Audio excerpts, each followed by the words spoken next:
Hi అండి అందరికీ. చాలామందైతే నన్ను పదే పదే క్వెషన్స్ అయితే ఏస్తున్నారు. అక్క మీరు ఏ బ్లౌజ్‌కి ఎంత తీసుకుంటున్నారు?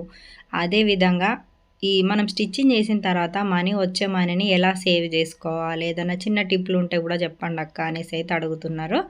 ఈ మీరిచ్చిన కామెంట్‌లకి ఈ ఒక్క వీడియోనైతే రిప్లై అనుకుంటున్నాను. ఇప్పుడైతే ఖాళీగా ఎందుకు ముచ్చట్లు పెట్టుకోవడం అనేసి ఒక బ్లౌజ్ మొత్తం కంప్లీట్ స్టిచ్చింగ్ వీడియోతో అయితే చూపిస్తున్నాను. నేను ఇది లైనింగ్ బ్లౌజ్ అనమాట.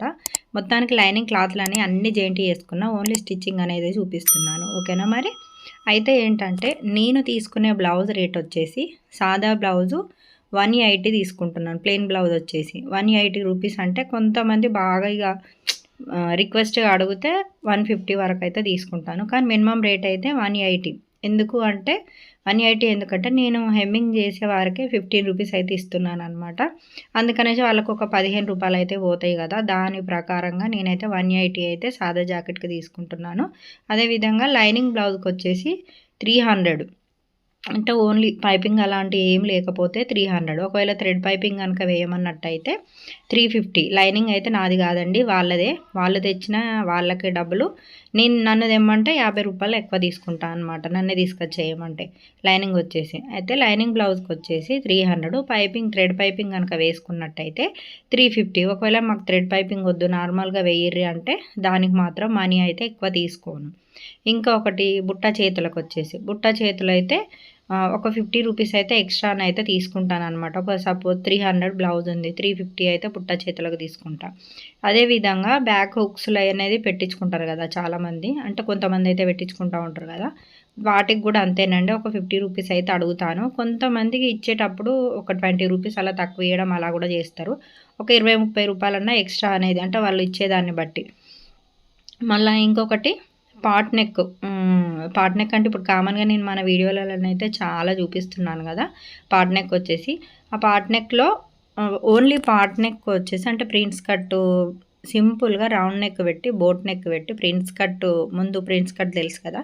ప్రిన్స్ కట్ బ్లౌజ్ వచ్చేసి 450 వరకైతే తీసుకుంటాను. ముందు ప్రిన్స్ కట్టు, బోట్ నెక్ వెనకాల డ్రాప్స్ అలాంటివి ఏం లేకపోతేనే. ఒకవేళ దానికైతే 450 తీసుకుంటాను. అదేవిధంగా వెనకాల పార్ట్‌లో చిన్న షేప్ ఏదైనా సరే, చిన్న షేప్ ఇచ్చినట్టయితే 500 వరకైతే తీసుకుంటున్నాను. ఓకేనా? అయితే అందులో మనకు పైపింగ్ వేయమని అడుగుతా ఉంటారు. పైపింగ్ వేయమన్నప్పుడు ఖచ్చితంగా 50 రూపీస్ అయితే ఎక్స్‌ట్రానైతే తీసుకుంటాను. అది మామూలుగా షేప్ అనేది మామూలుగా ఉంటేనే తీసుకుంటా. ఒకవేళ కట్ వర్క్ బ్లౌజ్ ఉంటది గదా! అంటే ఈ పార్ట్‌లోనే కట్ వర్క్ డిజైన్ అయితే వచ్చేస్తుంది. ఈ మధ్యన అవి గూడా మన బ్లౌజుల్లో చూసారు గదా ఛానల్‌లో. దానికొచ్చేసి నేను 600 వరకైతే తీసుకుంటాననండి. ఎందుకంటే కట్ వర్క్ డిజైన్ స్టిచ్చింగ్ వేయడం వేరు. మళ్ళా అందులో దానికి పైపింగ్ వేయడం ఇంకా కష్టమైతది కాబట్టి 600 అయితే తీసుకుంటున్నాను. మరి మినిమమ్ కట్ వర్క్ బ్లౌజ్‌కు ఎంత తీసుకుంటుర్రని మీరు అడగొచ్చు. ఎందుకంటే కట్ వర్క్ బ్లౌజ్‌కు సింపుల్‌గా అయినా నేను 600 తీసుకుంటున్నాను. దానికి ఒకవేళ పైపింగ్ వేయమన్నా గూడా 600 తీసుకుంటున్నాను. అంటే కట్ వర్క్ మొత్తం ఇగ చేతులు, నెక్ ఇలాంటిది ఉంటది గదా! ఓన్లీ నెక్ వరకైతే 600. హ్యాండ్స్‌కి గనక కట్ వర్క్ ఉండి పైపింగ్ వేరే ఓన్లీ హ్యాండ్స్‌కు, నెక్‌కు పైపింగ్ లేకుండా కట్ వర్క్ అయితే 600. మరొకసారి చెప్తున్నాను. కట్ వర్కే ఓన్లీ పైపింగ్ ఉండదు దానికి. దానికి మాత్రం చేతులకు, గళ్ళకు మొత్తం ఉంటే 600 అయితే తీసుకుంటున్నాను. ఒకవేళ వాళ్ళు కట్ వర్క్‌కి గూడా పైపింగ్ కావాలంటే ఇంకో రూ. 100 అయితే ఎక్స్‌ట్రానైతే చార్జ్ చేస్తాను. ఒకవేళ చేతులకు లేదు, మామూలుగా ఉన్న డిజైన్ వాళ్ళ చేతులదే మామూలుగా పెట్టేసేయమంటారు. నెక్‌కి మాత్రం పెట్టమంటారు కదా! నెక్‌కే కట్ వర్క్ ఇచ్చి పైపింగ్ వేయమంటే కూడా 600 తీసుకుంటున్నాను. మళ్ళా అందులో వచ్చేసి అయితే ఇప్పుడు నా రేటు మీరు చెప్పాలని లేదు. అంటే మీరుండే ఏరియాని బట్టి రేట్ అయితే ఉంటదండి. ఇప్పుడు నా రేటు నేను లైనింగ్ బ్లౌజ్ 300 తీసుకుంటున్నాను కాబట్టి దాని ప్రకారం నేనైతే రేట్ చెప్పిననమాట. అంటే మనం టైంను బేస్ చేసుకొని రేట్ అనేది ఎక్స్ట్రా మనీ అయితే తీసుకుంటాం. ఇప్పుడు నేను కట్ వర్క్ ఇలాంటి డిజైన్ స్టిచ్ చేయాలన్నప్పుడు నేను 2 బ్లౌజులు కుట్టే ఛాన్స్ ఉంది కాబట్టి అందులో దాని ప్రకారమే తీసుకుంటున్నాను నేను. టైమింగ్‌ని బట్టే నేనైతే మనీ తీసుకుంటున్నాను. మళ్ళీ అందులో ఇప్పుడు కట్ వర్క్ అలాంటి వాటికి మామూలుగా క్లాత్ మీద కూడా ఉల్టా వేసి కుట్టొచ్చు. కానీ ఫినిషింగ్ అనేది అంత బాగా రాదు. క్యాన్వాక్ తెచ్చి మనం జాయింట్ ఏసి ఐరన్ చేయడం ఇదంతా కొంచెం ఎక్కువ ప్రాసెసే. ఇంకా దానికి కూడా టైం ఎక్కువనే పడుతుంది. అయినా కూడా ఇది ఇలాగైనా అలాగైనా సరే నేను 600 అనేది కట్ వర్క్‌కి తీసుకుంటున్నాను. మినిమమ్ ఈ క్యాన్వాక్ ఏసి ఇవన్నీ స్టిచ్ చేయడం ఇవన్నీ ఉంటాయి కాబట్టి డిజైన్‌లకొచ్చేసి వెనకాల పార్ట్‌లో వచ్చేసి బ్యాకు అయితే అందులో డిజైన్స్ ఏమైనా చేంజ్ అయినప్పుడు 550 వరకు అయితే తీసుకుంటున్నాను. ప్రిన్స్ కట్ వచ్చేసి only prince cut boat neck piping అనేది అయితేనేమో 450 అలా 500 వరకు. అంటే ఇప్పుడు మన దగ్గరకు వచ్చే కస్టమర్ని బట్టి కూడా మనం, ఎందుకంటే కొంతమంది తక్కువ అడుగుతారు, లేదంటే కొన్ని బ్లౌజులు ఎక్కువ ఇస్తారు కదా, ఎక్కువ ఇచ్చినప్పుడు కొంచెం మనీ తక్కువ చేసుకో అంటే లాస్ట్ ఫైనల్లో ఎంతో కొంత తక్కువ చేసుకుంటూ ఉంటాం కదా, అట్లా అనమాట. అయితే మీరు కుట్టే ఏరియాని బట్టి మీరైతే రేట్ తీసుకోండి. అరే వాళ్ళకి అక్కడ తీసుకుంటారంటే ఇప్పుడు మేము ఉండే ఏరియాలో సింగిల్ బెడ్రూమ్ వచ్చేసి 15,000 13,000 వరకు ఉన్నది. అంటే ఇప్పుడు ఇక్కడ రేంజ్ని బట్టి వాళ్ళు కూడా మాకు మనీ ఇస్తారు. ఇప్పుడు నేను ఇక్కడ సిటీలో కుడుతున్నాను కాబట్టి ఒక బ్లౌజ్ వచ్చేసి లైనింగ్ బ్లౌజు నేను 300 తీసుకుంటున్నాను. అదే ఊర్లో ఉంటే ఊర్లో రేట్ ఎంత ఉన్నది తెలుసా అండి, 150 లైనింగ్ సాదా బ్లౌజ్ అయితే 100 మా ఊర్లో వచ్చేసి. అదే లైనింగ్ బ్లౌజ్ అయితే 200 180 220 అలా ఉన్నది. అంతకంటే ఎక్కువ రేట్ అయితే లేదనమాట. ఇప్పుడు నేను ఊర్లో కుట్టిన వాళ్ళకు ఊరు రేటే తీసుకున్నా. అప్పుడు లాక్డౌన్లో ఉన్నాను కదా, ఊరు రేటే తీసుకున్నాను. ఇప్పుడు మళ్ళీ సిటీకి వచ్చేసిన, ఆ తర్వాత సిటీ రేటు తీసుకుంటున్నాను. అందుకని ఎప్పుడు కానీ ఏరియాని బట్టి రేటు తీసుకోండి. అక్కడ అంతా తీసుకుంటారు కదా అని అయితే ఆలోచించొద్దు. మీ ఏరియాని బట్టి మీరు సపోజ్ ఒక బ్లౌజ్ మీరు 250 తీసుకుంటున్నారు అనుకోండి, మీకు కట్ వర్క్ పెట్టమన్నారు, దానికి మీరు ఏం చేయాలో మీ టైమింగ్ చూసుకోరు. అంటే కొంతమందికి పని చేయడం అలవాటు తక్కువ ఉన్న వాళ్ళైతే టైం ఎక్కువ తీసుకుంటారు. అలాంటప్పుడు అయ్యో నాకు ఇంత టైం పట్టింది కదా అని అంత టైం మనీ అయితే చెప్పొద్దు. ఇప్పుడు మీరు కట్ వర్క్కి ఒక 250 మీరు మామూలుగా బ్లౌజ్కి తీసుకున్నట్టయితే లైనింగ్ బ్లౌజ్కు ఇంకొక 100 అలా ఛార్జ్ అయితే చేయొచ్చు. మీ ఇష్టం అండి. అది కూడా నేను ఇట్లా నా అందాజతోటి అయితే చెప్తున్నాను. మనం తీసుకునే దాన్ని బట్టి, మనం చేసే పనిని బట్టి, మన ఏరియాలో మనకు అంత మనీ ఇస్తారా లేదా అనేది కూడా ఒకటికి 2 సార్లు ఆలోచించండి. ఎందుకంటే ఇప్పుడు మీరు ఎక్కువ రేట్ చెప్పారనుకో, వాళ్ళు వేరే వాళ్ళ దగ్గరికి వెళ్ళిపోతారు. ఫస్ట్ మీరు స్టిచ్చింగ్ చేసి ఇవ్వండి కొంచెం తక్కువ రేటుకు. మీ ఫినిషింగ్ బాగా నచ్చింది, డిజైన్ బాగా వచ్చిందని అనిపించినప్పుడు ఆటోమేటిక్గా వాళ్ళే వస్తారు. అలా 2-3 సార్లు వచ్చినప్పుడు ఆ డిజైన్కు టైం అనేది ఎక్కువ పడుతుంది అండి. మాకు ఇవన్నీ వేసి కుట్టడం టైం పడుతుంది. అప్పుడు మీరు ఛార్జీ పెంచితే తప్పేం లేదనమాట. ఇట్లా మొత్తానికైతే మీరు తీసుకునే రేటు మీ ఏరియాని బట్టే రేటు తీసుకోండి. పైపింగ్ అయినా సరే కొంతమంది ఏరియాలో 20 రూపీస్ ఎక్స్ట్రా తీసుకుంటారు పైపింగ్ వేయడం. అంటే క్లాత్ వేరే తేవాలి, థ్రెడ్ వేసి కుట్టాలి కాబట్టి కొంచెం టైం తీసుకుంటుంది కాబట్టి ఇంకో 20-30 రూపాయలు ఎక్కువ ఛార్జ్ అయితే చేయొచ్చు. నేనైతే 50 రూపాయలు అయితే తీసుకుంటా. కట్ వర్క్ కనుక పైపింగ్ వేయమన్నప్పుడు 100 రూపాయలు అయితే తీసుకుంటా. దానికి ఎందుకంటే టైం ఎక్కువ పడుతుంది, అందులో క్లాత్ కూడా ఎక్కువ పడుతుంది అన్నమాట. ఫోల్డింగ్లో క్లాత్ అనేది ఎక్కువ పడ్డప్పుడు దానికి ఎక్కువ మనీ అయితే తీసుకుంటా. ఓకేనా, మీకైతే ఇది క్లియర్ అయిందని అనుకుంటున్నాను. ఎల్బో హ్యాండ్స్ పెట్టితే కూడా నేను ఎక్కువ మనీ అయితే ఏం తీసుకోను. బుట్ట హ్యాండ్స్కు ఓన్లీ చిన్న చేతులు పెట్టి బుట్ట హ్యాండ్ పెట్టి పట్టీలు పెట్టాలన్నప్పుడు ఒక 50 రూపీస్ ఎక్స్ట్రాని అయితే తీసుకుంటాను.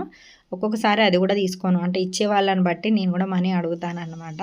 ఎందుకంటే వాళ్ళు అంత ట్రెండీగా ఉన్నప్పుడు ట్రెండింగ్గా మనీ కూడా తీసుకోవడంలో తప్పు లేదు కదా, అట్లా అనమాట. అట్లా నేనైతే ఆ విధంగానైతే తీసుకుంటాను. బాహుబలి హ్యాండ్స్ అలాంటివి అయితే ఖచ్చితంగా దేనికైనా 150 రూపీస్ అట్లా డిజైన్ బట్టి మనం తీసుకునే టైంని బట్టి అయితే నేను మనీ అయితే ఛార్జ్ చేస్తాను అనమాట. ఇదైతే ఇక నా బ్లౌజుల రేట్లు ఇది. ఇంకా మీకు డౌట్ ఉంటే ఖచ్చితంగా వీడియో కామెంట్ చేయండి, నేనైతే రిప్లై ఇస్తూ ఉంటాను. ఇప్పుడు నెక్స్ట్ టాపిక్ వచ్చేసి ఏంటంటే మనీ అక్క ఎలా సేవ్ చేసుకోవాలని ఒక ఇద్దరు సిస్టర్లు అయితే కామెంట్ చేశారు మన వీడియోలకు. అంటే టైలరింగ్ చేస్తూ మనీ ఎలా ఈ వచ్చిన డబ్బులను ఎలా పొదుపు చేసుకోవాలని. పొదుపు చేసుకోవడం అనేది టైలరింగ్లో అది నాకు తెలిసినంత వరకు తక్కువనే పొదుపు అవుతాయి. ఎట్లా అంటే మనం ఇంట్లో కుడుతూ ఉంటాం కాబట్టి ఇంట్లో మన ఇంట్లో వాళ్ళు బయటకు వెళ్ళినప్పుడు మన చేతి నుంచేలే డబ్బులు అనేది ఖర్చు చేస్తాయి. ఇప్పుడు నేనైతే దాపెడతా అనేది ఏం లేదు. నేను దాపెడదామన్నప్పుడు అలా నాకు ఏదో ఒక ఖర్చు అయితే వస్తూ ఉంటుంది అనమాట. అందుకనే నేను ఖచ్చితంగా ఇక్కడ పక్కకు పెట్టిన అనే ఛాన్స్ అయితే లేదనమాట. ఒక 4 years బ్యాక్ అయితే నేను మామూలుగా పండగ సీజన్ అయితే కాదు, మామూలు సీజన్లోనే ఖచ్చితంగా చూద్దాము నేను ఎంతవరకు చేస్తున్నా అని ఒక నెల అయితే ₹1 కూడా ఖర్చు పెట్టకుండా చేస్తే 12,000 చిల్లర అయితే నాకైతే జమైనాయి. అంటే పండుగ సీజన్ అలాంటిది ఏం లేదు, నార్మల్గా ఎప్పుడో ఒక బ్లౌజ్ కుట్టినప్పుడు ముచ్చటనే చెప్తున్నాను అనమాట. అప్పుడు కూడా రేటు ఇంకా కొంచెం తక్కువనే ఉండే, ఇప్పుడంటే రేటు పెంచేసాను కాబట్టి. అయితే ఇప్పుడు ఇంకా ఎలా సేవ్ చేసుకోవాలనేది చెప్తాను నేను. మనకైతే ఇప్పుడు కస్టమర్లు మనీ ఇస్తూ ఉంటారు కదా, అంటే 500 1500 ఇలా కొంచెం మనీ ఎక్కువే సరే 550 750 650 350 ఇలా చిల్లర మనీ ఇస్తూ ఉంటారు కదా. నోట్స్ అనేది నేను అంటే పెద్ద నోట్స్ సపోజ్ 500 నోట్ ఇచ్చారు, దాని మీద 150 200 ఇచ్చారు అనుకో, అవి నేను యూజ్ చేసుకుంటా అనమాట. ఈ 500 నోట్లు ఇవి ఉంటాయి కదా, అవి అనేది పక్కకు పెట్టేసుకుంటా. అంటే అది కూడా ఏదో ఇంపార్టెంట్గా వాడతాము, మొత్తం నిల్వ అయితే మన దగ్గర ఉండయి. కాకపోతే ఏంటంటే ఈ 500 నోట్లు అనేది సపరేట్ పెట్టుకుంటాం. ఈ చిల్లర పైసలు ఉంటాయి కదా, ఈ 100 50 10 ఇలాంటివి ఏం చేస్తా అంటే రెగ్యులర్గా వాడుకోనికి, అంటే నాకు లైనింగ్లో వాడుకోనికి చిల్లర చిల్లర ఇంకేదైనా నాకు బయట ఖర్చులుంటాయి గదా! వాటికి వాడుకుంటా అనమాట. ఈ 500 అలాంటివి ఏం చేస్తాం, థౌజండ్స్ అలాంటివి అయితే కొంచెం పెద్ద అమౌంట్. అంటే మనకది ఇంపార్టెంట్ ఉంది, పెద్దది ఖర్చుతోటి కూడిన పని అన్నప్పుడు అవైతే నేను యూజ్ చేసుకుంటా అనమాట. కానీ నాకు తెలిసి మీరేమన్నా అనుకోరి, టైలరింగ్ చేసే వాళ్ళ దగ్గర డబ్బు నిలువ ఉండడం అనేది కష్టం. ఎందుకంటే కుట్టుకో ఖర్చు ఉండనే ఉంటది కాబట్టి, పొదుపు చేయడం అనేది టైలరింగ్ చేసేవాళ్ళు చాలా కష్టం అని అయితే నేను చెప్తా. ఏదో చెర్త్‌గా ఒక నెల అట్లా దాపెట్టగలుగుతానేమో గానీ, నేను నా చేతిలోనైతే డబ్బులుండయి. ఎందుకంటే కొంచెం ఏదైనా కొంచెం కొత్తగొస్తే నాకు కొనుక్కునే అలవాటుంటది. నాకు ప్రతి చీరకు బ్యాంగిల్స్ ఉంటాయి, కమ్మలుంటాయి, చైన్‌లు గూడా ఉంటాయనమాట. నాకదొక ఫ్యాషన్, అంటే అదొక ఇష్టం అనమాట. అందుకని నాకన్నీ కొనుక్కోవడం ఎక్కువ ఇష్టం గాబట్టి, నేనైతే ఉన్న దాంట్లో సింపుల్‌గానే, అలాగని హెవీ వేలు పెట్టి, వందలు పెట్టి అయితే తీసుకోను. సింపుల్‌గా ఉన్న దాంట్లో మంచిగా కనిపించాలని నేనైతే అనుకుంటా గాబట్టి, నేను నా కోసం, మా అమ్మాయి ఉంది, మళ్ళీ ఇంకా ఆడపిల్లలున్నప్పుడు ఇంకేదో ఒక ఖర్చు ఎక్స్‌ట్రానే ఉంటది గాబట్టి, ఇప్పుడు నేను తీసుకున్నప్పుడు మా బిడ్డకు బాగా అనిపించిందనుకో, మా బిడ్డ కోసం గూడా తీసుకుంటా అనమాట. అట్లా అమ్మాయిలున్న వాళ్ళ దగ్గర డబ్బులు పొదుపవ్వడం అనేది కష్టం. ఎందుకంటే ప్రతీదీ వాళ్ళ డ్యాడీలని అడగాలంటే, మనము ఒక వర్క్ చేస్తున్నాం గదా! ప్రతీదీ వాళ్ళని చేజాపి ఎందుకు అడగాలనేసి ఉద్దేశంతోటి నేనైతే నాకు వీలైనంత వరకు నేను మా వారిని అడగకుండా నా ఖర్చులైతే, నేను మా పాప ఖర్చులైతే ఇలా తీసుకుంటా అనమాట. ఒకవేళ మినిమమ్ బయట ఏదైనా సపోజ్ హెల్త్ ఇష్యూస్ అలాంటివి ఉన్నప్పుడు మొత్తం వాళ్ళ డ్యాడీ వాళ్ళని అడుగుతాను. ఇంకా ఎక్కువ అమౌంట్ కావాలన్నప్పుడు కూడా వాళ్ళ డ్యాడీని అడుగుతా. కానీ మినిమమ్ ఎంతవరకు వీలైతే అంతవరకు మా ఖర్చులు, మా అమ్మాయిది నాదైతే నేనే చూసుకుంటా. అంటే ఓన్లీ ఈ షాపింగ్ ఖర్చుల వరకే, ఫీజులు అలాంటివి అయితే అవి కాదండోయ్! ఓన్లీ మామూలుగా చిన్నగా ఏదైనా కొనుక్కోవాలన్నా, చేయాలన్నా, గాజులు అలాంటివి, చైన్సు, జ్యువెలరీ సెట్లు అలాంటివి ఏదైనా కొనుక్కోవాలంటే చిన్న అమౌంట్ తోటైతే నేనే తీసుకుంటా కాబట్టి, ఎక్కువ మనీ అనేది నేనైతే సేవ్ చేయలేను. ఒకవేళ సేవ్ చేయాలంటే ఒకసారి తీసుకున్నా అట్లా, గోల్డ్ తీసుకున్నా అనమాట. ఎందుకంటే అప్పుడు తక్కువ రేట్ ఉండే, ఒక 50,000 లెక్క తులం బంగారం ఉన్నప్పుడు ఒక 5,000 కాగానే ఒక గ్రామ్ కొనుక్కున్నా. అలా నేను తులంన్నరనైతే గోల్డ్ అయితే జమ చేసుకున్నానండి. ఇదొకటి నాకు బాగా అనిపిస్తది. ఇప్పుడంటే రేట్ ఎక్కువైనా అంత జమ చేయలేనేమో అని ఆలోచిస్తా కానీ, అట్లా ఒక తులంన్నర బంగారం అయితే గ్రామ్ లాగానే వీలైనప్పుడల్లా కొంచెం కొంచెంగా తీసుకొని మా ఆయనకైతే చేంజ్ చేపిచ్చిన. అంటే అందులో ఆయన కూడా కొన్ని డబ్బులు కలిసినాయి, నాయే మొత్తం అని అనట్లేదు. అట్లనైతే సేవ్ చేసుకోవచ్చు. ఇక ఉంటే మనకు ఎప్పటికైనా బంగారం ఆపత్కో సంపత్కో మనకది యూజ్‌ఫుల్ అయితది కాబట్టి అట్లా గోల్డ్ అయితే తీసుకోండి. ఒకవేళ ఇంట్రెస్ట్‌కి ఇచ్చేవాళ్ళు కూడా ఉంటారు, కొన్ని డబ్బులు జమ కాంగానే. అది కూడా మంచి వాళ్ళని చూసి ఇయ్యండి. వేరే వాళ్ళకిచ్చి వాళ్ళు ఇప్పుడిస్తా, అప్పుడిస్తా అంటే వేస్టు. లేదంటే మీ అకౌంట్‌లో పెట్టేసుకోండి. లేదంటే మన ఇంట్లోకి ఇంకేదైనా ఇంపార్టెంట్ మనకు లేదు అని అనిపించినప్పుడు అదన్నా తీసుకున్నా పర్లేదు. కానీ వేరే వాళ్ళ చేతికి మనీ కనుక పోతే మన దగ్గరికి రావడం అనేది చాలా కష్టం. అందుకనే నాకెంతవరకైతే వీలైనంత వరకు నా ఖర్చులు పోంగా ఏమైనా మిగిలితే నేనైతే గోల్డ్ తీసుకోవాలనుకుంటా. ఇదివరకు తీసుకున్నా, ఇప్పుడైతే తీసుకోవట్లేదు. నాకు ఇంట్లో ఖర్చులే సరిపోతున్నాయి. ఎందుకంటే ఇల్లు కట్టుకున్నాం కాబట్టి మాకు ఇక మా వారు బయట చిట్టీలు అవన్నీ మెయింటైన్ చేయడంలో ఆయనకు సరిపోతుంది. నేను ఇంట్లో ఖర్చులు అంటే అన్నిని కూడా నేను చేయలేను. మా ఖర్చుల వరకైనా కొంచెం ఆయనకు ఏమంటారు, వేడి నీళ్ళకు చన్నీళ్ళు లెక్క కొంచెం హెల్ప్ అవుతున్నా అనమాట. అంతే, నేనే మొత్తం తీసుకుంటున్నానని అయితే చెప్పలేను. కానీ ప్రతి లేడీస్ ఏదో ఒక పని అయితే చేయాలి. ఖచ్చితంగా మనీ సేవ్ చేసుకోవాలి, మనీ సంపాదించాలి. ఒకరికి చేతు చాపి బ్రతకకుండా చూసుకోవాలి. మనకు అవసరం వచ్చినప్పుడు మన ఖర్చులు మనమే ఎలా తీసుకునేలా ఉండాలని నాకైతే అదొక్కటి. ఎందుకంటే నేను ఇంట్లో కూర్చుంటాను, నాకు వాళ్ళు ఇస్తారు, మా వారు ఇస్తారు. మీ వారు ఏమన్నా ఇయ్యనియ్యండి, మన సంపాదనతోటి మనం రూ. 50 గాజులు కొనుక్కున్న ఆ హ్యాపీనెస్ వేరే ఉంటుంది. కాబట్టి ప్రతి లేడీ ఏదో ఒక వర్క్, మీకు ఇంట్రెస్ట్ ఉన్నది ఏదైనా సరే ఖచ్చితంగా పని చేసుకోవాలి, సంపాదించాలి అని నా అభిప్రాయం అండి. మీకు ఏదైనా ఇబ్బంది అనిపిస్తే సారీ అండి. అంటే నాకు అనిపించింది మీకైతే చెప్పాను. నా టిప్స్ కూడా చెప్తున్నాను. వీడియో నచ్చితే ఖచ్చితంగా లైక్ చేయండి. ఈ వీడియో ఎవరికైనా మీ దాంట్లో, మీ చుట్టాల్లో ఎవరికైనా యూస్‌ఫుల్ అనిపిస్తదంటే షేర్ కూడా చేయండి. వీడియో నచ్చితే నా విషయంలో మీకు ఏ పాయింట్ నచ్చినా కూడా ఖచ్చితంగా లైక్ ఇయ్యడం అయితే మర్చిపోకండి సిస్టర్స్. ఓకేనా? మీరు ఇచ్చే సపోర్ట్ చాలా బాగుంది. మీకు నేను ఎప్పుడైతే రుణపడే ఉంటాను. ఎందుకంటే మీరు చాలా మంచి సపోర్ట్ ఇస్తున్నారు. నాకు అది మంచి కామెంట్లు కూడా ఇస్తున్నారు. నాకు అది చాలా మంచిగా అనిపిస్తదనమాట. ఇంకేదైనా డౌట్స్ ఉంటే వీడియోకు కామెంట్ చేయండి. మీరు ఇచ్చే ప్రతి కామెంట్‌కి అది ఇంపార్టెంట్ అనిపిస్తే నేను ఖచ్చితంగా రిప్లై అయితే ఇస్తా. లేదంటే మీ వీడియోనైతే చూసి రిప్లై అనేది ఇస్తా. లేదంటే మాటల్లోనే కూడా రిప్లై అనేది ఇస్తాననమాట. ఓకేనా మరి? బ్లౌజ్ ఎలా స్టిచ్ చేశాను అనేది కూడా వీడియోకి కామెంట్ చేయండి. ఓకేనా ఫ్రెండ్స్ మరి? మన బ్లౌజ్ అయితే మీతో ముచ్చట్లు పెట్టుకుంటే ఇలానైతే స్టిచ్చింగ్ అయితే అయిపోయింది. ఇంకేదైనా డౌట్స్ ఉంటే కామెంట్ చేయండి. కానీ పెద్ద బ్లౌజ్ సైజులు అయితే అడుగుతుర్రు. అది మన దగ్గరికి ఎవరైనా కస్టమర్లు వచ్చినప్పుడు అయితే మీకు కటింగ్ స్టిచ్చింగ్ అనేది చూపిస్తా. ఓకేనా ఫ్రెండ్స్, మరి బాయ్, ఉంటాను.